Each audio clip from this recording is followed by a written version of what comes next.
डोभाल जी operation green leaf का plan table पर रखते हैं, लेकिन मोदी जी मना कर देते हैं। 26 मई 2014 मोदी जी के शपथ लेते ही आईएसआई का मेजर इकबाल और कई आतंकवादी ग्रुप प्लान बनाते हैं। नेपाल बॉर्डर से 60,000 करोड़ की नकली करेंसी भारत में भेजो।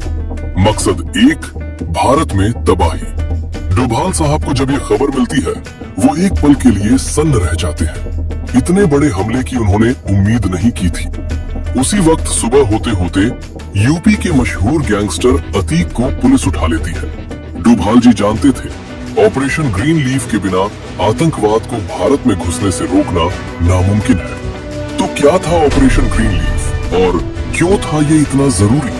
आइए पूरी कहानी जानते हैं। खानानी भाई कई सालों से हिंदुस्तान में नकली नोट भेज रहे थे। ये काम उन्होंने इस्लामाबाद के एक मदरसे में बैठकर दाऊद और मेजर इकबाल के साथ मिलकर शुरू किया था और 2013 तक वे 11,000 करोड़ रुपए के नकली नोट हिंदुस्तान भेज चुके थे। एक भी नोट पकड़ा नहीं गया था और अब उनका अगला निशाना था कि मोदी जी प्रधानमंत्री ना बन सके। उस वक्त उनके पास एक ब्लूप्रिंट था जो किसी नेता ने उन्हें दिया था। वही नेता जिसके हाथों में कई अंगूठियां थी और जिसकी एक ही शर्त थी कि उसके खिलाफ कभी कोई गवाह न खड़ा हो। और खानानी ने वो शर्त मान ली, क्योंकि उसे पता था कि असली नोट का नक्शा मिलना इतना आसान नहीं होता। मेजर इकबाल ने रास्ता सुझाया था, नेपाल बॉर्डर, जहां से माल आसानी से यूपी में घुस सके। और यूपी में अतीक था, जिसका जाल इतना फैला हुआ था कि पैसा उसके रास्ते से जाए तो पूरे हिंदुस्तान में बिखर जाए। और इसी तरह 2014 से पहले 11,000 करोड़ के नकली नोट हिंदुस्तान भेजे गए ताकि मोदी जी प्रधानमंत्री न बन सके। लेकिन मोदी जी जीत गए। जब मई 2014 में मोदी जी ने शपथ ली, तो उस रात इस्लामाबाद के उस तहखाने में बैठे सबके चेहरे पर एक ही भाव था कि 11,000 करोड़ पानी में गए। और दाऊद ने जो पहली बात कही वो ये थी कि हम गलत जगह खर्च कर रहे थे, गलत लोगों पर भरोसा कर रहे थे। इस बार ऐसा नहीं होगा। उस रात उन्होंने तय किया कि अब 60,000 करोड़ भेजे जाएंगे, और सिर्फ पैसा नहीं, साथ में हिंसा भी, ताकि देश एक साथ 2 मोर्चों पर लड़े और कहीं न पहुंच सके। लेकिन मेजर इकबाल को एक और डर था जो उसने 2015 में सबके सामने रखा कि अगर 2017 में यूपी का चुनाव योगी के हाथ गया तो यूपी में उनका पूरा नेटवर्क खत्म हो जाएगा, अतीक समेत सब पकड़े जाएंगे और नेपाल बॉर्डर वाला रास्ता भी बंद हो जाएगा। इसलिए जो करना है वो 2017 से पहले करना होगा। दाऊद ने सुना और बस इतना कहा, तो नवंबर 2016 आखिरी मौका है। और इसी के साथ 9 नवंबर 2016 की तारीख तय हुई, जब 6,000 करोड़ की पहली बड़ी खेप नेपाल बॉर्डर से यूपी में घुसनी थी। पूरी सर्जिकल स्ट्राइक अभी कुछ ही हफ्ते पहले हुई थी और पूरा देश उस जोश में था जो बरसों बाद आया था, जब ये साबित हो गया था कि हिंदुस्तान अब सिर्फ बयान नहीं देता, घर में घुसकर मारता है। और ये बात पाकिस्तान को भी पता थी कि कुछ बदल गया है। डोभाल जी उस दोपहर अपने दफ्तर के आंगन में टहल रहे थे, जैसे वे अक्सर किसी बड़े फैसले से पहले करते थे, कि उनका एक अधिकारी तेज कदमों से उनके पास आया और रुककर बोला, सर, हमारे एक स्पाई ने खबर भेजी है, पाकिस्तान 60,000 करोड़ के नकली नोट हिंदुस्तान में भेजने की तैयारी कर रहा है। डोभाल जी एक पल के लिए रुके, टहलना बंद किया और फिर धीरे से बोले, 60,000 करोड़, ये बहुत बड़ी रकम है। अगर ये पैसा हिंदुस्तान में आ गया तो हालात बहुत खराब होंगे, बाजार हिलेगा, लोग डरेंगे और जो स्थिरता अभी बनी है वो टूट जाएगी। वो फिर चलने लगे, लेकिन अब उनके कदमों में एक मकसद था। उरी के बाद भी इन्हें अक्ल नहीं आई, लेकिन इस बार हम इन्हें ऐसा सबक सिखाएंगे कि इनकी कभी हिम्मत नहीं होगी। फिर वे उस अधिकारी की तरफ मुड़े और बोले, स्पाई को तुरंत संपर्क करो और ये पता लगाओ कि 60,000 करोड़ के नोट छप चुके हैं या अभी छपने बाकी है, क्योंकि इस एक बात पर सब कुछ निर्भर करता है। अधिकारी मुड़ने लगा तो डोभाल जी ने एक बात और कही, मेरे पास एक प्लान है, ऑपरेशन ग्रीन लीफ। मैं इस बारे में प्रधानमंत्री जी को मनाने की कोशिश करता हूँ। मेजर शोभित शर्मा कोई आज के जासूस नहीं थे, वे कई सालों से पाकिस्तान में थे, उन्हीं लोगों के बीच, उन्हीं की भाषा में, उन्हीं की तरह जीते हुए, और इतने करीब थे कि जिन लोगों की खबरें वे दिल्ली पहुंचाते थे, वे लोग उन्हें अपना आदमी समझते थे। उन पर भरोसा करते थे और यही उनकी सबसे बड़ी ताकत थी। वे लियारी गैंग में शामिल थे। खानानी भाइयों से उनके अच्छे संबंध थे और मेजर इकबाल के साथ भी वे कंधे से कंधा मिलाकर काम करते थे और इसी वजह से 60,000 करोड़ वाली खबर सबसे पहले उन्होंने ही डोभाल जी तक पहुंचाई थी। अब उन्हें नया आदेश मिला था, ये पता करो कि नोट छप चुके हैं या अभी छप रहे हैं। मेजर शोभित शर्मा ने एक योजना बनाई। उन्होंने खानानी से मुलाकात की और मेजर इकबाल को भी साथ बुलाया और बातों बातों में ये बात छेड़ी कि नेपाल बॉर्डर का रास्ता अब पहले जितना सुरक्षित नहीं रहा। हिंदुस्तानी एजेंसियां उस रास्ते पर नजर रखने लगी है और अगर इतनी बड़ी रकम उसी पुराने रास्ते से भेजी गई तो पकड़े जाने का खतरा है। मेरे पास कई और रास्ते हैं, ऐसे रास्ते जो किसी की नजर में नहीं है। मैं ये पैसा हिंदुस्तान में सुरक्षित पहुंचा सकता हूँ। खानानी कुछ देर उसे देखता रहा, फिर मेजर इकबाल की तरफ देखा और फिर बोला, पहले देखो। खानानी उन्हें एक फैक्ट्री में ले गया। मेजर शोभित शर्मा ने जो देखा वो उन्होंने पहले कभी नहीं देखा था।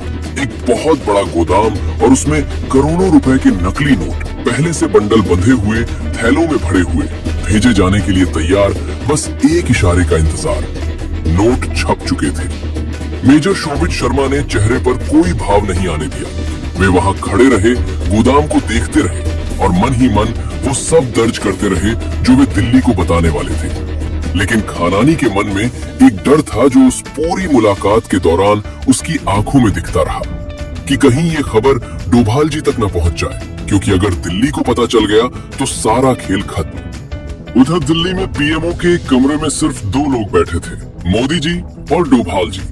डोभाल जी ने सीधे बात शुरू की, सर, ऑपरेशन ग्रीन लीफ को जितनी जल्दी हो सके लागू करना होगा। इस बार 60,000 करोड़ नेपाल बॉर्डर से हिंदुस्तान में आने वाले हैं और ये नकली करेंसी है जिसे पकड़ना बेहद मुश्किल है। मोदी जी कुछ देर चुप रहे। वे गहरी सोच में थे।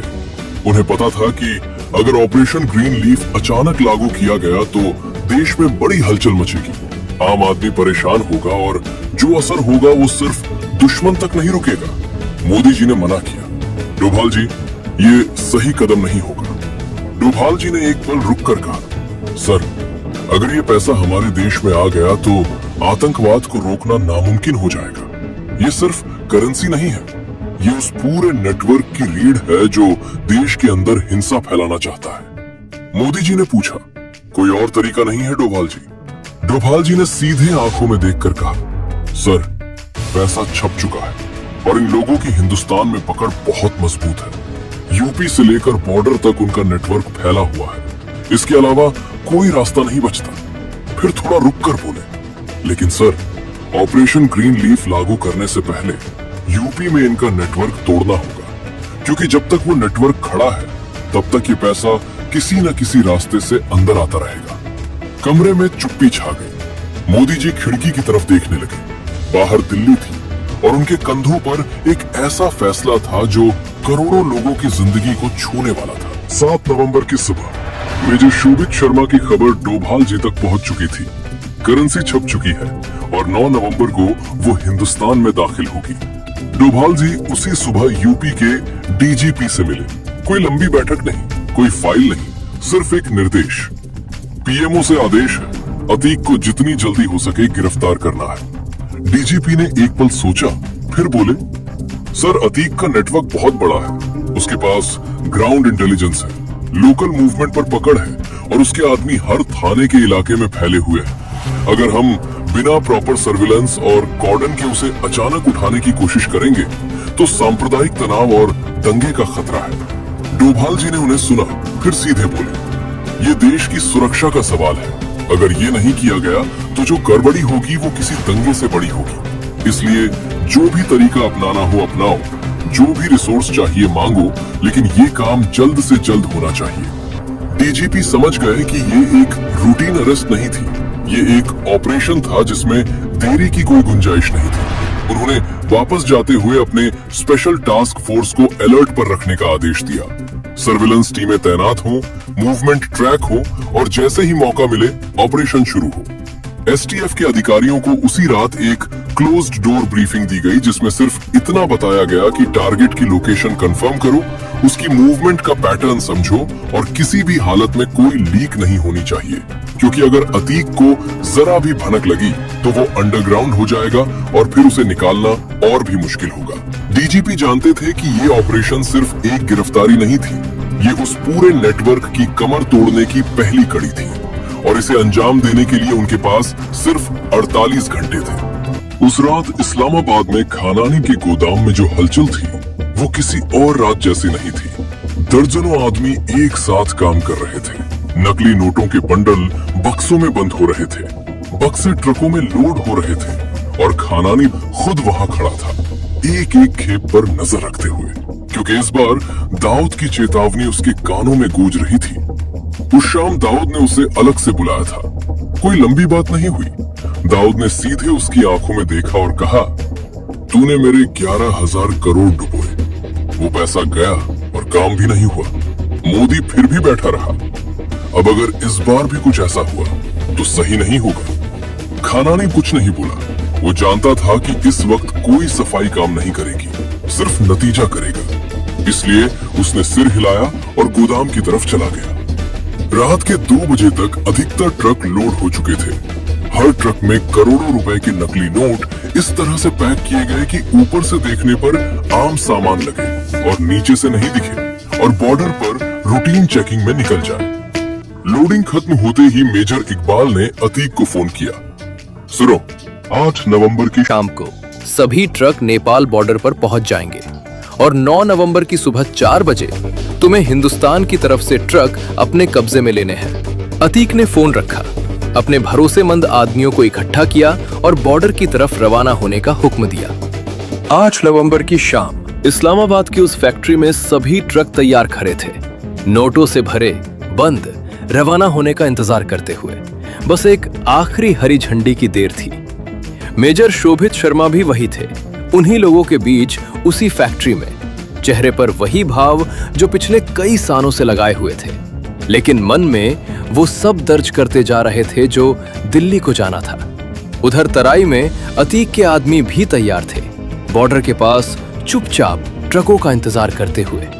और उसी सुबह दिल्ली में एक बंद कमरे में 4 लोग बैठे थे, मोदी जी, डोभाल जी, वित्त मंत्री अरुण जेटली जी और आरबीआई गवर्नर। डोभाल जी ने कहा, सर, यह ऐलान आज रात ही करना होगा, 1 भी घंटे की देरी नहीं हो सकती। मोदी जी ने एक बार सबकी तरफ देखा, फिर धीरे से सिर हिलाया। फैसला हो गया था। उसी वक्त यूपी में एक पुलिस टीम पूरे दस्तावेज और वारंट लेकर निकली थी। एसटीएफ के जवान प्लेन क्लोथ्स में, अतीक की लोकेशन कंफर्म हो चुकी थी और ऑपरेशन शुरू हो गया था। कुछ ही देर में अतीक पुलिस की गिरफ्त में था। इस्लामाबाद में दाऊद, मेजर इकबाल, खानानी भाई और कई और लोग एक कमरे में बैठे थे, ट्रकों के बॉर्डर पार करने का इंतजार कर रहे थे, घड़ी देख रहे थे और रात 8:15 हो चुके थे। तभी एक आदमी भागता हुआ कमरे में घुसा। उसकी सांसें उखड़ी हुई थी। भाईजान, टीवी पर देखो, क्या आ रहा है। सब एक साथ टीवी की तरफ मुड़े। स्क्रीन पर मोदी जी थे, सीधे देश को संबोधित करते हुए, और वो ऐलान कर रहे थे कि आज रात से 500 और 1000 के नोट बंद। कमरे में कोई नहीं बोला। नोटों से भरे ट्रक बाहर खड़े थे। सब कुछ तैयार था और सब कुछ एक झटके में कागज हो गया था। खानानी बड़ा उठा, कमरे से बाहर निकला, छत पर गया और उसी वक्त नीचे गिरकर उसने अपनी जान दे दी। उस रात हिंदुस्तान ने एक ऐसी लड़ाई जीती जो किसी मैदान में नहीं लड़ी गई थी। डोभाल जी ने वो किया जो एक सच्चे सेवक करते हैं, बिना शोर के, बिना श्रेय लिए, सिर्फ देश के लिए। और उनकी वो बहादुरी इतिहास के उन पन्नों में दर्ज है जो आम लोगों को कभी नहीं दिखते। और मोदी जी ने वो फैसला लिया जो शायद दुनिया का कोई और नेता उस वक्त नहीं ले सकता था। करोड़ों लोगों की तकलीफ जानते हुए भी देश की सुरक्षा को पहले रखा। कुछ फैसले इतिहास बनाते हैं, ये उनमें से एक था।